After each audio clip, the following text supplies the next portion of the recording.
Pedro pergunta. Esta canção quer dizer o quê? Que tudo é possível? Sim, de certa forma. Quer dizer que podemos ser o que quisermos. Podemos ser bons, apesar de falidos, ou gordos, ou sozinhos. As canções dela são sempre muito tristes. Achas?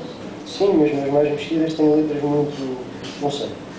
Há compositores assim. O teu pai gostava muito dela, da Alanis Morissette. Uma vez arrastou-me a Madrid para a ver. Foi bom? Foi um concerto maravilhoso. Tudo se mistura. Não há retorno. Só a estrada em frente. Pedro ainda é novo para entender. E apesar disso, é prisioneiro desta viagem, desta decisão de partir. O marido nunca entenderia esta opção. Poderia ter dito tanta coisa, mas Francisco não sabia ouvir. Ouvia quando queria. Talvez seja assim. Um casamento tem isso.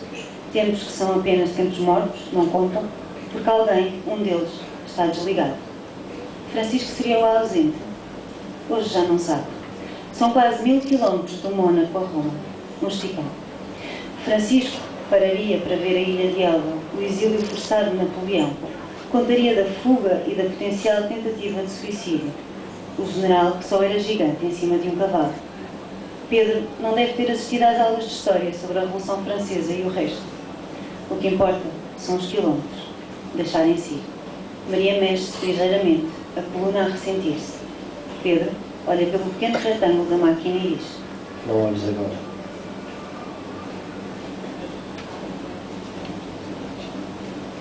Pedro conta. Tenho um ritual que é só meu. Deito-me na cama, desligo o candeeiro, vejo as sombras que a luz do telemóvel ainda faz por momentos, afago o sexo e começo a contar uma história. Sim, a ideia da história de adormecer no cenário da adolescência pode surgir como uma surpresa. A verdade tem caminhos prosaicos ou tenebrosinas, ouvi dizer. São 2 da manhã. Já deixei os jogos de computador. Tomei nota de algumas pontuações e ainda de táticas a usar futuramente. Para adormecer, conto-me então uma história. Pode ser qualquer coisa. Uma personagem de um jogo, que também é de um filme ou de um livro, por exemplo. Nesta noite, em especial, invento a ideia de um beijo também de 48. Uma mulher de cabelos corridos chega perto e tenta vender-me um saco de beijos. Quantos tem? Muitos? E são todos iguais? Não, há maiores e há os mais pequenos. Qual é o maior? A pergunta é, que tamanho é que tu queres que tenha? 48. Um número interessante. Porquê um beijo também 48? É um número que gosto. O meu pai morreu com 48 anos, eu já fui o número 48 no colégio. Não sei se tenho. Mas se disse que tinha muitos... Pois disse, mas beijos também 48 são uma raridade. Está bem. Peço desculpa. Deixe estar. Mas olha, tenho uma caixa com abraços. Estás interessado?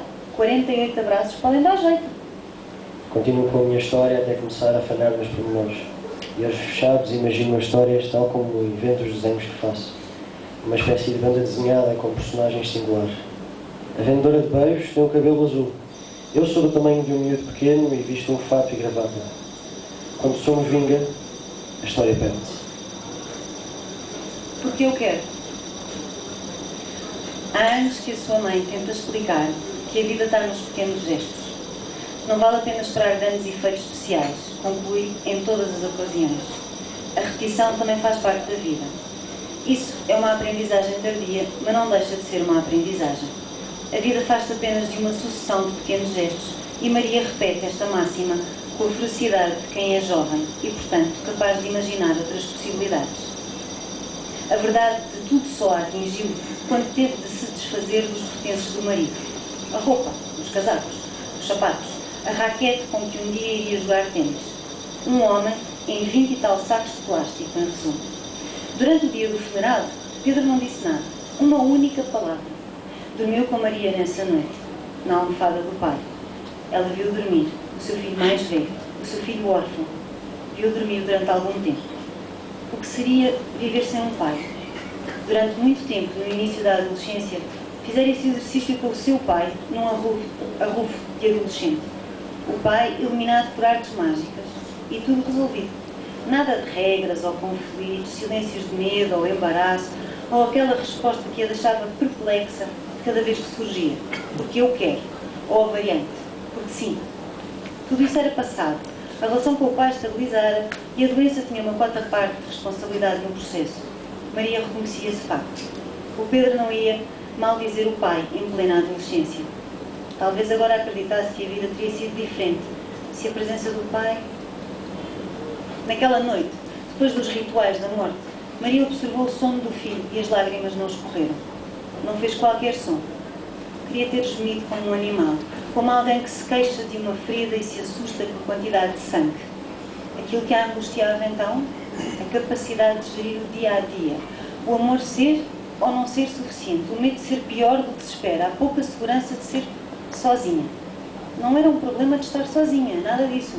Ser sozinha, completamente distinto.